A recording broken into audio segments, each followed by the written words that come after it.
Hello and welcome, everyone. Thank you so much for joining us today.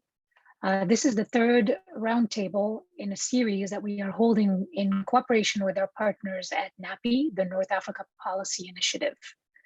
Today's conversation will focus on environmental challenges facing Tunisia and various efforts to cope and to pave the way for sustainable environmental policies.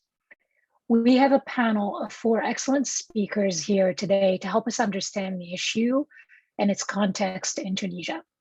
I'm going to introduce our moderator today, and then I will let her take the conversation from here. Our moderator today is Fatin Azbagh. She is a senior researcher at the Institute for Environmental Science of the University of Geneva.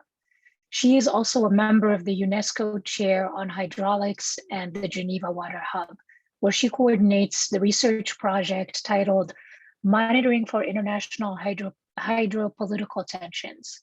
She also coordinates and develops teaching exercises and tailor-made trainings on water governance and politics, including the Summer School on Water Governance, Frameworks and Negotiations, and the Mediterranean Youth for Water Network, a community that aims to bring young water professionals to the forefront of water policies.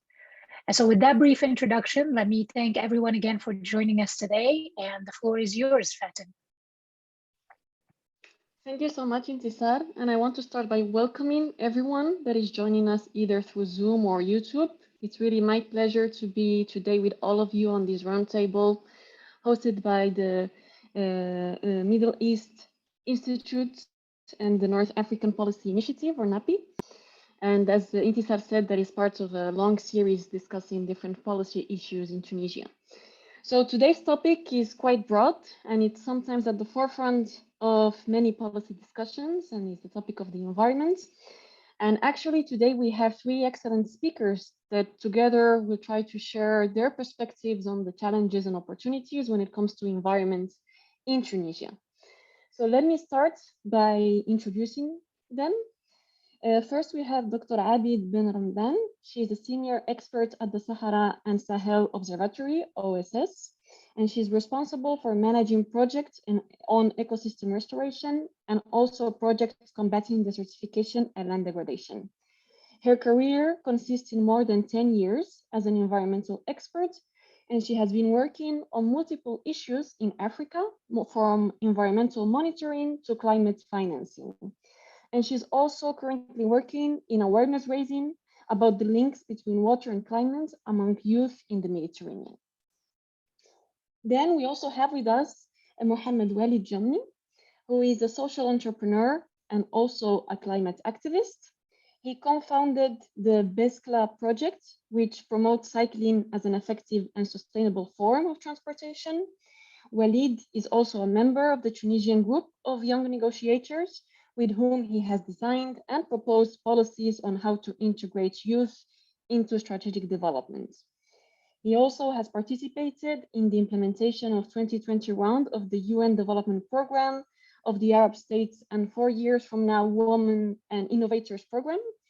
And through his work, he has received several awards, such as the nomination of Human Rights Ambassador by the UN Office of the High Commissioner on Human Rights, and also the Young Futurist by the UN Development Program. And last but not least, we have with us Dr. Marwan Talib, who is a researcher at Tunis Research Institute on Contemporary Maghreb. He holds a PhD in urban policy and development from the National School of Architecture and Urban Planning of Tunis, and he is a co-founder of the North African Policy Initiative, NAPI. His research currently includes different topics related to economic development models, migration, trans-border communities, local governance, and decentralization in North African countries. Beside his research, Marwan also works as an expert consultant for strategic urban planning programs in not only the Arab countries, but the whole Africa. So as you see today we have 3 experts that work on the environment from different perspectives, but also through different viewpoints and approaches. So I want to start this roundtable with a question to all 3 of you, because we know that environmental issues are broad, they are multifaceted, and they're also interconnected. And that's the main reason that makes them so complex to be addressed. So I want for you to give us a little bit more information about what specific challenges you try to address through your work when it comes to environment and also environmental related policies. Let's start with you, Abir. Thank you very much, Fatin. So hello, everyone. Good evening and good afternoon, depending on where you are joining us. It's really a pleasure for me to be with all of you today. And thank you, Fatin and the MI and NAPI team for organizing this round table. So regarding your question, Fatin, through our work at the Sahara and Sahel Observatory, we are addressing the question of environment in general, but in a specific way, we are currently focusing on the drought phenomenon, which has become a real and tangible and disturbing reality, especially in Tunisia. Recently, the statistical data indicates that 75% of our national territory is threatened by desertification, and that's, for example, a dry year is recorded every 3 years, especially in the central and the southern region, which have, of course, a direct impact on our agricultural production, such as crops, olives, and livestock. The second also phenomenon that we are working on is the impacts of climate change and their impact on water resources. At the Sahel Observatory, we are accredited from the Green Climate Fund. So we are trying to have projects to assist our countries in the Sahara and Sahel region, and especially Tunisia, to have projects to combat desertification and climate change.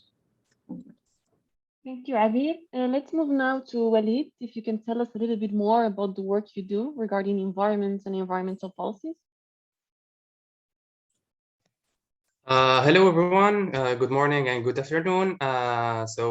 Thank you so much for this invitation, and welcome to those who are attending this event online or watching us on YouTube.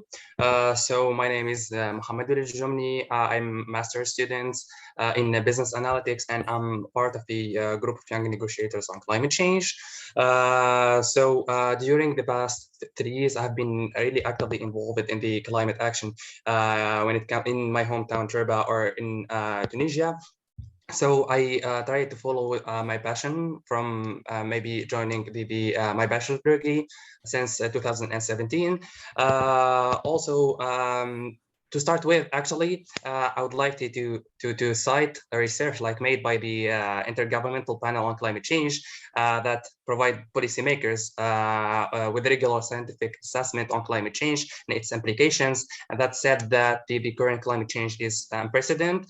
And this translated to me and to the young people in Tunisia that we are the first generation that we will face this climate action. And also, one matter that is very important to me is the integration of youth in the climate action, since the Tunisian youth are really concerned today by several aspects, from employment to self-esteem to how to excel in their personal and professional life. And at the same point, and while we need a world where we can make this ambition happen, we find ourselves in a world where having clean energy, green lands, and temperature decline not as one of our basic rights. So I tried to join many organizations in Tunisia to be part of this climate action. So I have founded Biskila project, which advocate for better use of green ways of mobility like bikes. I have joined the UNDP Regional Bureau of Arab States and UNDP Tunisia, and we were working on more integration of youth and minorities in the entrepreneurial ecosystem, where we have focused more on green solution and green tech solution. And finally, I have joined the group of young negotiators last year, where we have been participating with the Tunisian delegation at the different international events on climate change, such as the Conference of Parties 26 and the subsidiary bodies, which happened last week in Bonn.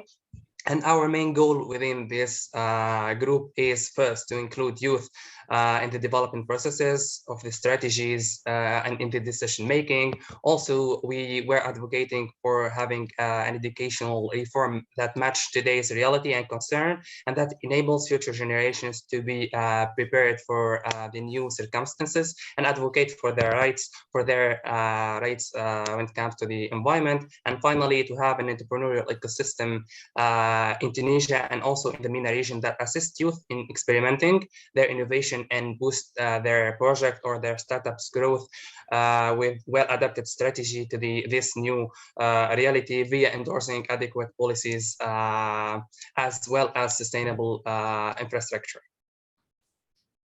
Thanks a lot, Walid, for sharing with us your work. Now, last but not least, Marwan, can you please tell us a little bit more? Because your research is more on urban planning, so how does it intersect with environment? Exactly. Thank you, Fatim. Thank you for the kind invitation. I'm currently leading a research program at Institut de Recherche sur le Maghreb Contemporain on a research project funded by the French Development Agency. Basically, I work for the research department of the French Development Agency, which is called ERS. And one of the topics raised by my research is that local governance is constantly and currently dealing with matters of with environmental matters, as the decentralization process is ongoing in Tunisia, and they found themselves without any tools to manage or to tackle environmental issues. And that's what I observed through the framework of my project. And this is important to show that Tunisian institutions are not prepared or not well prepared to face these kind of issues, especially in the far region from the capital or the big cities, who are more familiar with this kind of issues. And that's how I came to learn about environmental governance, which I will talk more in details further in this presentation. Thanks a lot, Marwan, and thanks to three of you, because just by having an overview of all the work you're doing, we see that actually the environment topic is so broad, because Abir started mentioning the phenomenon of drought and the impact of climate change of water. Then we had Walid talking about climate action, negotiations, and more the role of youth. And then Marwan really put the highlights on this intersection between local governance and more the institutional capacity to address environmental challenges. So now I want to go and dive a little bit more about the policy efforts that were done by the governments of Tunisia, but also the different institutions regarding tackling environmental issues in the past, because many experts call Tunisia one of the leading lights in the Arab region in terms of the commitment to accelerating environmental reform. And they always put this example of Article 45 of the 2014 Constitution that acknowledges the right to a healthy and balanced environment, and also to the right to participate in the protection of the climate. So I really want to know your perspectives on these different policy efforts. So my first question is to you, Abir, because you mentioned the certification. We know that Tunisia has ratified the UN Convention to combat desertification, and there's many different plans, national action plans put forward by the government. So as someone that has been working at the OSS and specifically in projects regarding the certification, what is your perspectives on these efforts done in the past years? And also, what do you think are the strengths or the weaknesses of these different projects? Thank you very much, Fatim, for your question. Yes, of course, certainly Tunisia was among the first countries to have ratified the UNCCD Convention in June 1995, and has developed also its national action program to combat desertification.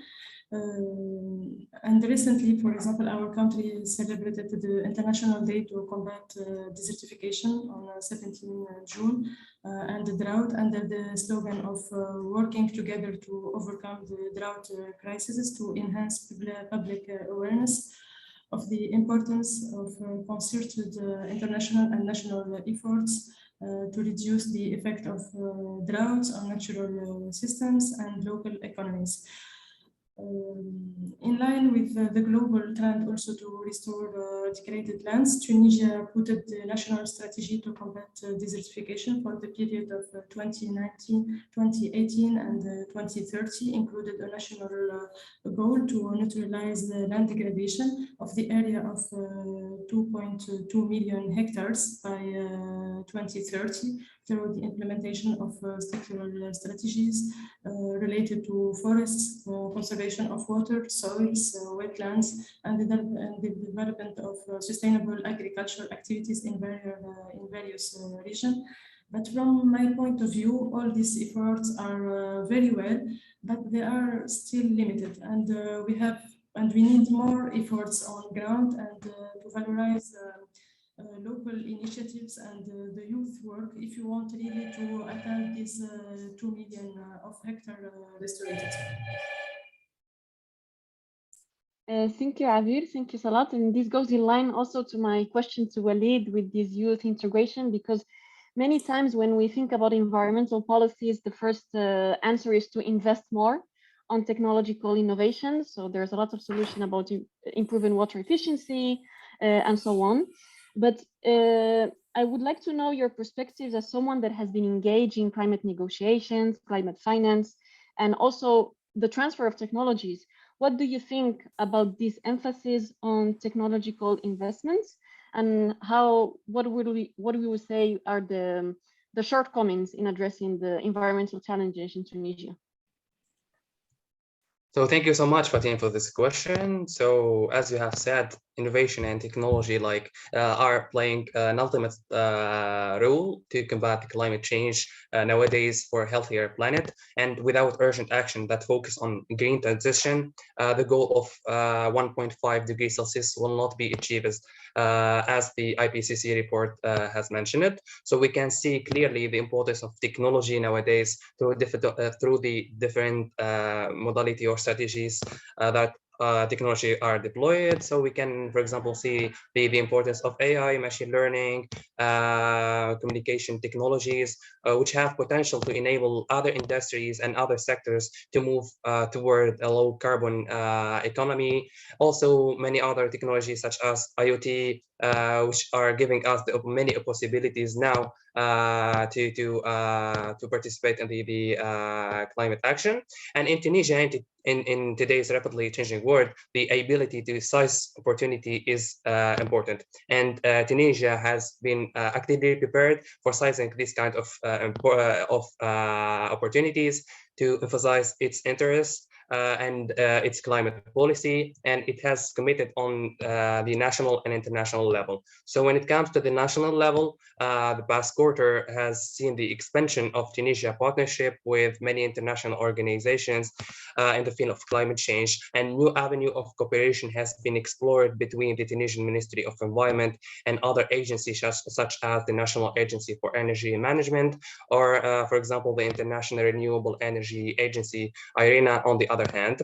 And also we can see the commitment of Tunisia throughout the National Determined Contribution, which was largely built on existing sectorial and horizontal strategies, such as the National Climate Change Strategy developed in 2012, and the Energy Efficiency Strategy, and the Tunisian Solar Plan, TSP. And also in Tunisia, based on my work and what I have noticed, we can see clearly that those investments were made both in mitigation and adaptation. So when it comes to the priority of adaptation, when it comes to technology, we can see some investment were made in agriculture, in waste resources, such as intelligent drinking water systems, also coastal area. And when it comes to mitigation, we can see that through the industrial investments and the investment made in transportation, for example.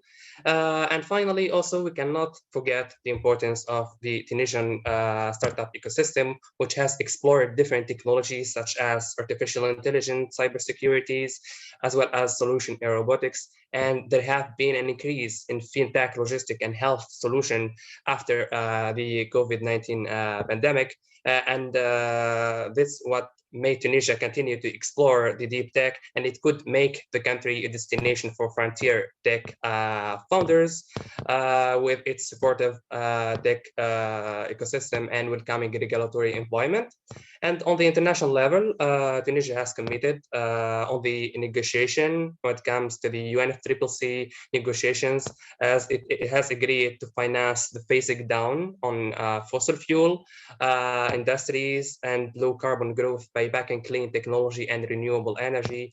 And also it has agreed on the financing technology transfer and capacity building for both mitigation and adaptation.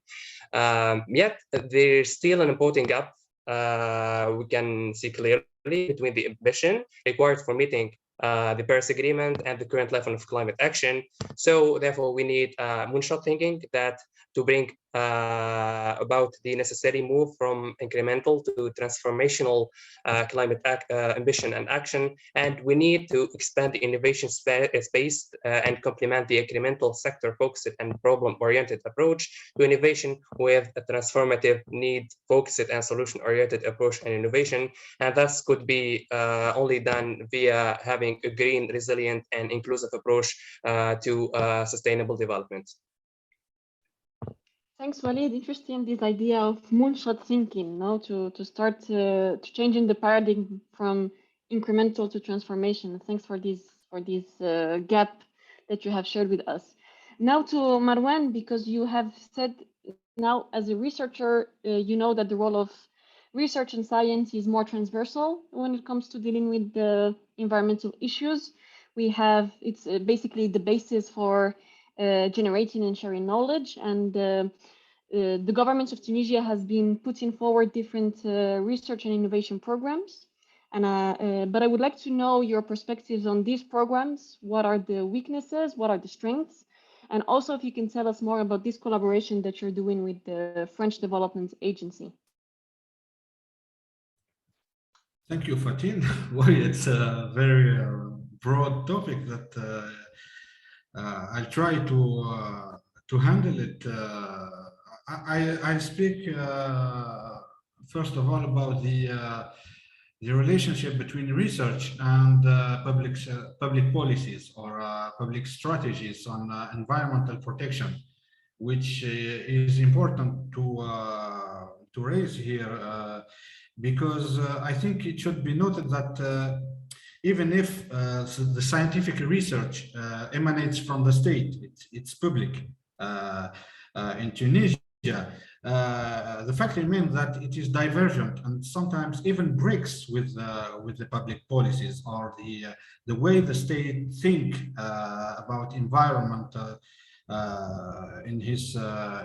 when he's implementing his policies.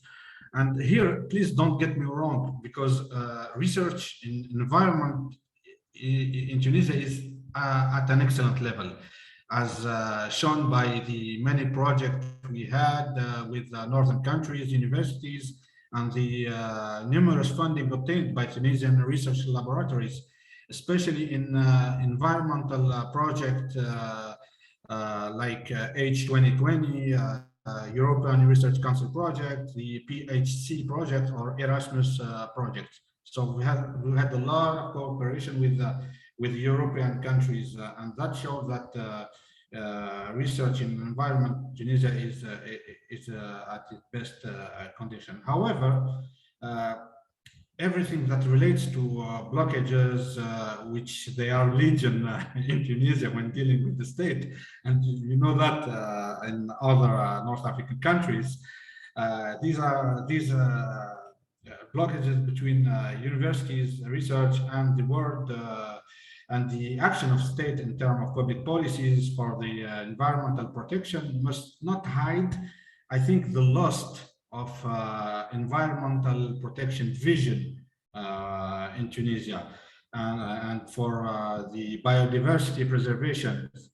Hence, the general awareness must be raised on both sides, on research, but on state side, which is important to mention, and try to bring them closer to think for the common interest and not in a divergent way.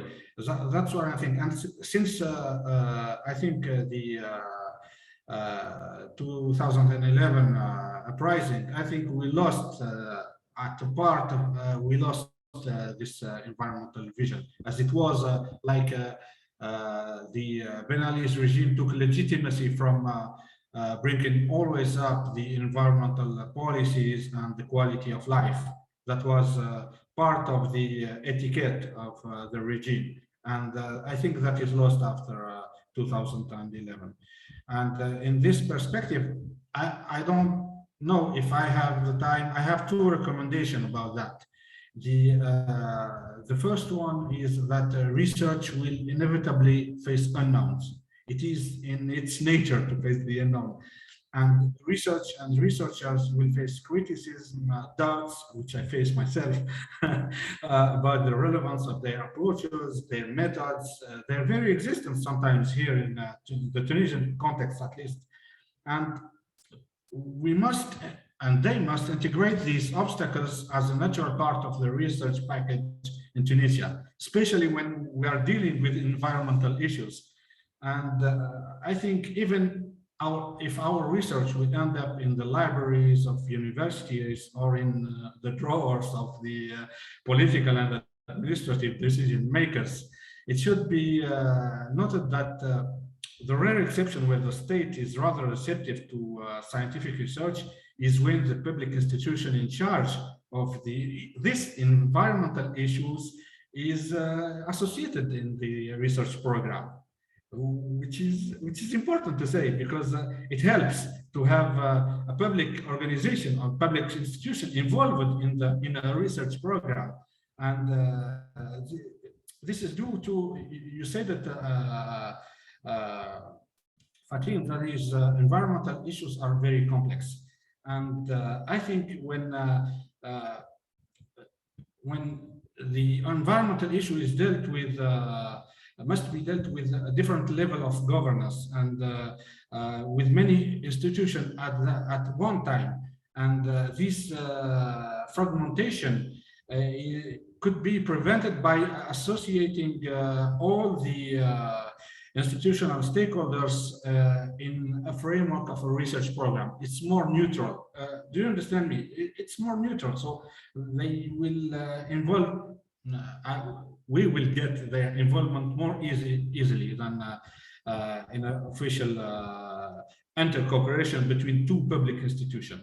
That's the first recommendation. The second one is, it's linked to the first one, and it's because I'm a social science researcher, is to integrate human and social sciences into the research programs that carrying out environmental issues, and it's usually carried by hard sciences. So we have to have a social science component within this kind of program, and then these difficulties or institutional or social obstacle could be analyzed, deconstruct, and maybe avoided. I hope so, at least. And it also means that the state will be more a good listener to research results if we integrate a social component within this kind of programs, and it will come to take the social demand into consideration when the state or public policies try to define or to design environmental protection actions. Factor which is now contribute more than anything to block environmental policies, this kind of social demands. And I think that's all for now. Thanks a lot, Marwan, and thanks also for already telling us about recommendations on how to address the challenges. That's really good. And I think from the responses that the three of you gave about the different challenges, there's this idea of integration. So in your case, Marwan, you said it's important to integrate the universities with the public institutions in order to make applied research that goes beyond the library, but really applied in different administrations. Then we have, Walid, that you mentioned also the idea of integrating the sectorial strategies, because when it comes to mitigation adaptation, it's sectorial. So the idea is to move to more transformative approach that includes different dimensions. And then, of course, Abir started by saying that the efforts regarding desertification, they were good, but there's still the gap of including more the local dimension in these policies. So I don't want this roundtable to be negative. So I take now to talk about the opportunities that we have in Tunisia when it comes to the environment. And let me start with Marwan, because he already identified this opportunity of linking these public-public partnerships, but also integrating human and social sciences into hard sciences to make them more comprehensive. So my question to you, Marwan, is what do you think about public-private partnership for research and science? Because in particular, when it comes to innovation for the environment, is it something that you see can play a role when it comes to addressing environmental challenges in Tunisia? Or do you think it is best to stick with more this public-public partnership that you were telling us before? It's a good question. In fact,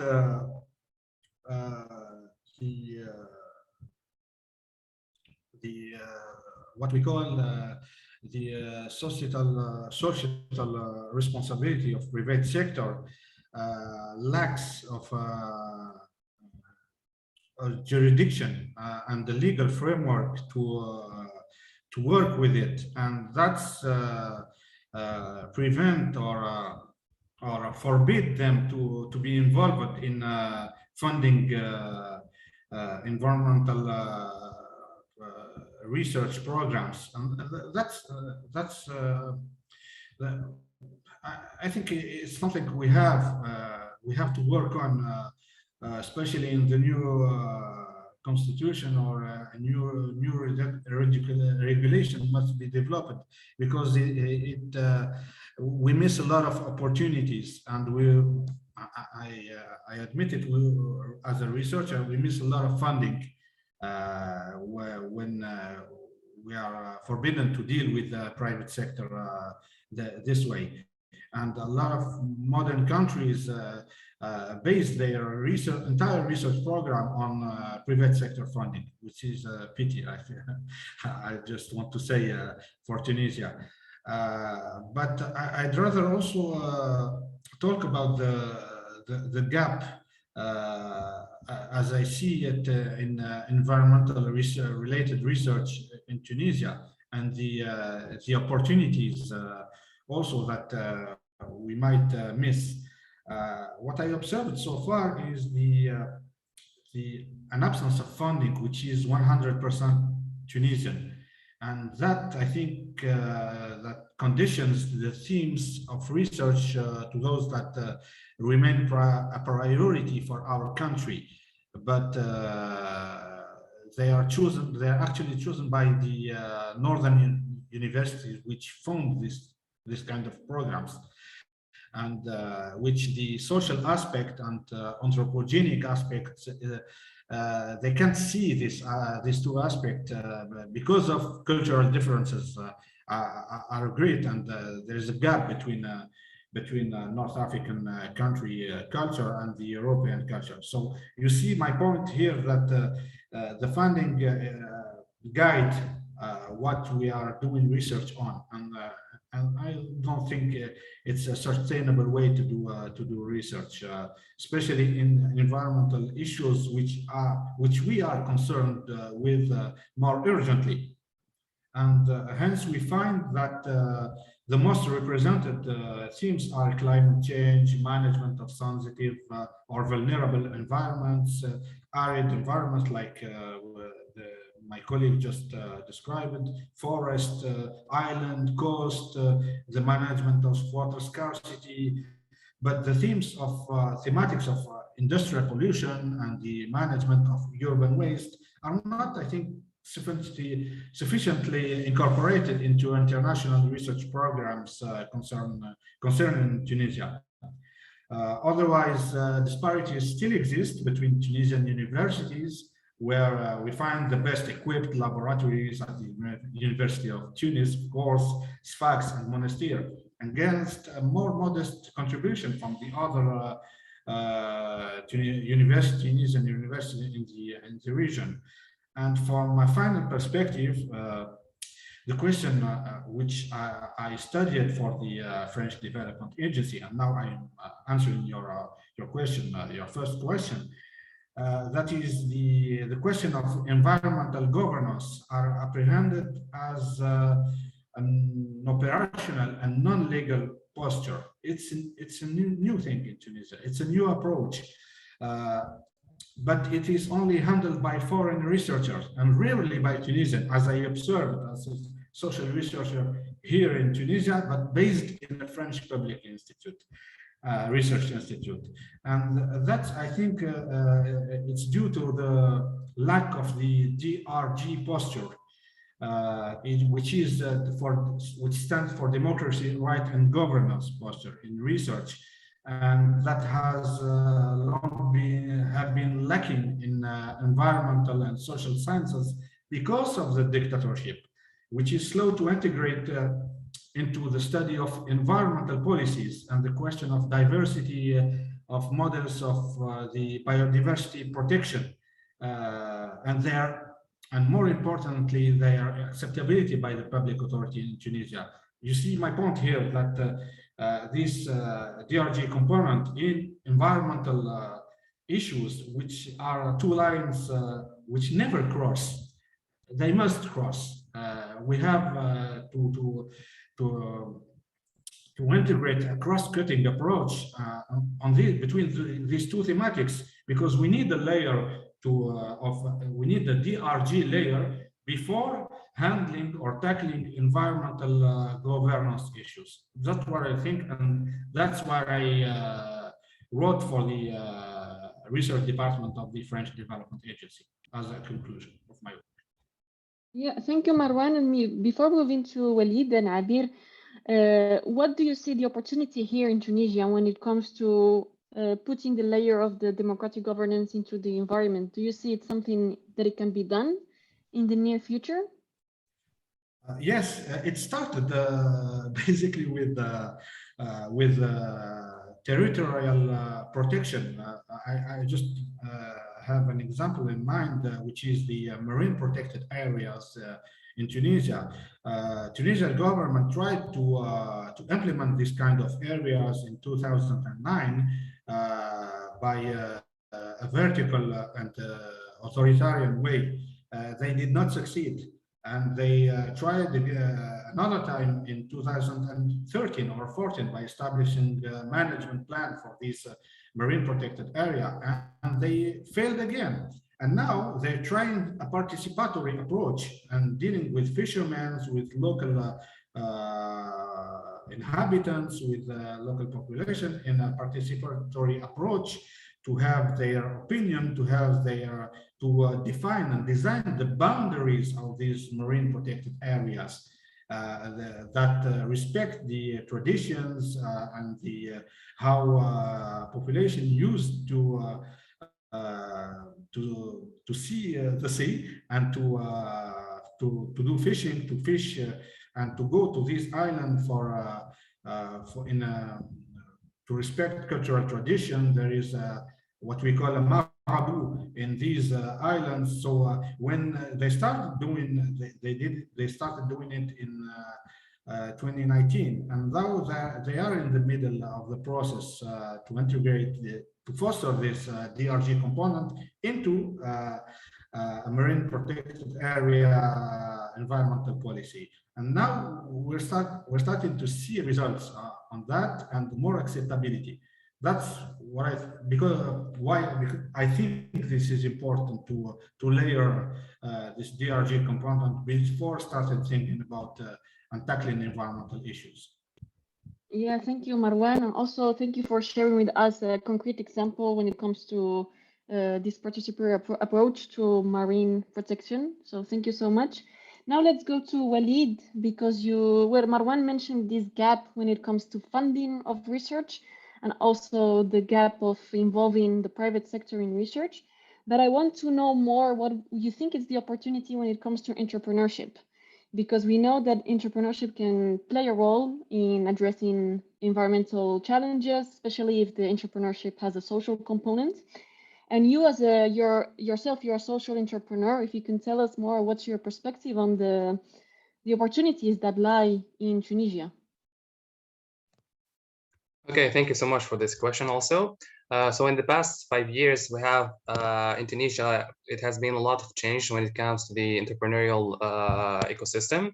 So for example, in 2019, the Global Entrepreneurship and Development Institute published its Global Entrepreneurship Index, measuring the quality of startup ecosystem in Tunisia, and it has ranked Tunisia as the 14 countries' values, measuring the health of the ecosystem. So we can see those changes through many momentums. For example, we can see an opportunity such as the Startup Act, which was launched in April 2018, which brought life into the ecosystem, but has also many impact to date to many startups. It has first formalized the legal framework for startups and created an opportunity for the mainstream and grassroots movements by multiple players, including entrepreneurs, tech hubs, and other startups support organizations. And some of the advantages of this framework is, as I have said, to provide the legal framework for startups, to provide an investment framework dedicated for this kind of project. Also, they were having two other projects, which are Startup Empower, which is a support framework for inclusive startup ecosystem, and Startup State, which is supporting innovation in public sector. Also, one second opportunities in the Tunisian ecosystem is that there were more strong relationship between startups and the corporates or private sectors, as corporates have seen an opportunity in startups, and they have seen the interest of investment in this kind of project, since they were providing them with digital solution that transform their businesses or their strategies. Also, there's still now, however, there is still a great deal of awareness to be created, and the onus is on the ecosystem players to educate corporates about startups opportunities. However, when it comes to the drawbacks and maybe the weakness point in this ecosystem, we can see that there is no technology need assessment strategy to understand what are the needs of Tunisia when it comes to technology transfer and capacity building. Also, as Barter Bridge cites that there is approximately 29 tech hubs in Tunisia, and while most of them are centered around the capital, there is a big problem when it comes to the inclusion, as in many other regions in Tunisia, there is no like big entrepreneurial or tech hubs.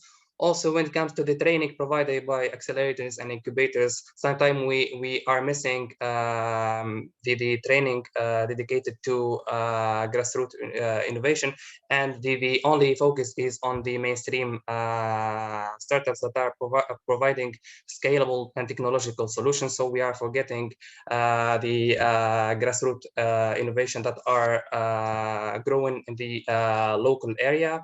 Also, the scalability, as many entrepreneurs fail now in Tunisia to scale up their project, as in many markets in Tunisia, it's quite small market, and to scale up their project and to have more sustainability also, it's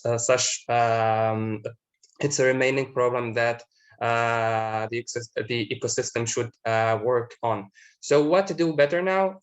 So by exploring the different, like by having some consultancy with the stakeholders in the ecosystem, I have noticed that in Tunisia, we need more to convene a network of expertise that bring together all partners in the world of business, academia, public and private sectors to create such a network of expertise through which innovative products, services, and systems can be developed and brought to market. Also, when it comes to the leverage finance for innovation smartly and effectively, as now we can identify some sources and place public and private funds that stimulate innovation. Yet when it comes to green innovation, we are still missing a lot of special investments for such kind of project. Also, we need to develop people and capacities and run a range of inspirational educational programs and include educational studies in high schools and in universities. And this program could develop the youth skills and capacities, empower them and give them the knowledge and best practice so they can enter in the entrepreneurial world. Also, we need more to catalyze innovation, whether from the source from large corporation, research institute, and public bodies, encourage fresh new thinking and beyond the mainstream as we move forward. And we need to have more stronger relationships with all the stakeholders to ensure that all innovations from both mainstream and grassroots are already involved in the entrepreneurial ecosystem and in Tunisia, and to encourage more people to not just stop at the ideation phase, but to scale up, to show the know-how, especially the know-how when it comes to the climate.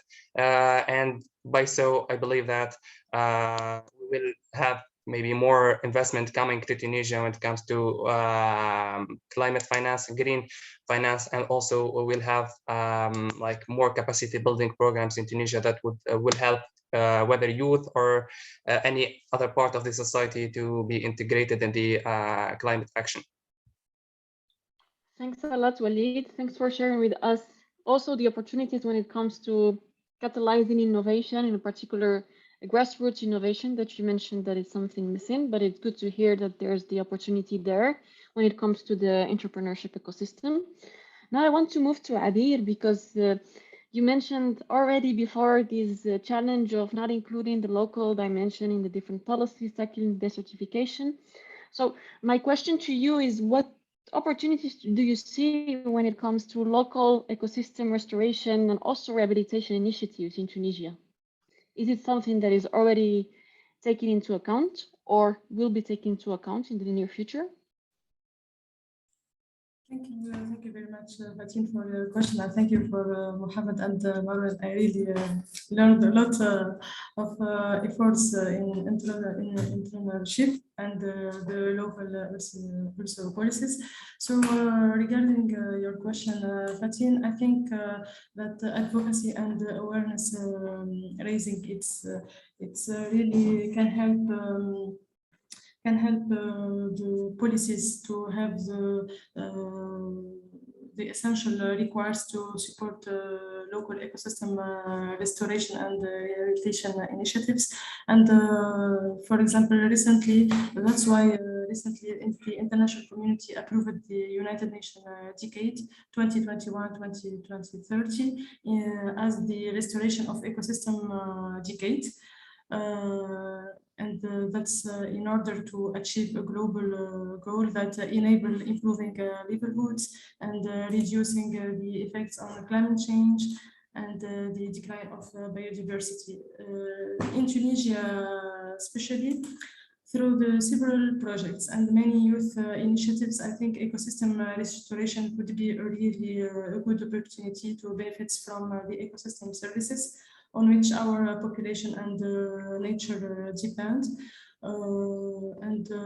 This ecosystem restoration can contribute also to mitigate the climate change that Mohammed Walid has mentioned, as for example, all the climate action that youth in Tunisia are trying to enhance, and also to reduce the risk of natural disasters. And of course, the ecosystem restoration can create also jobs and give more investment opportunities in Tunisia. That's why I think also, as I said, Tunisia must take ecosystem restoration as an opportunity to profit from all those benefits. Thanks a lot, Abir, and also Okay. thanks to Marwan and Mohammed Walid. It's really thank you so much because you have shared the challenges, and we see that there's a diversity in the challenges, but also a diversity in the approaches to tackle these challenges and turn them into opportunities. So before, we still have some 9 minutes left, so I would like to see if we have any question from the participants attending this roundtable. Let me just check the Q&A for 1 second. I don't see any questions. No. Faria, can you tell me, please, if we have questions on YouTube, on the YouTube channel? Nothing on my end right now. Thank you. So if there's no questions from the attendees, perhaps I have one final question to each one of you. And if you can answer it like in a newspaper headline or bullet point format, that would be appreciated, because the question is really about your message to policymakers in Tunisia. You already discussed these challenges, the opportunities, but what would be the one message that you would transmit to those that have the key to do the policy change when it comes to the environment in Tunisia? So perhaps we can start with you, Abir, if you can tell us your key message. Can I have two key questions, two key messages?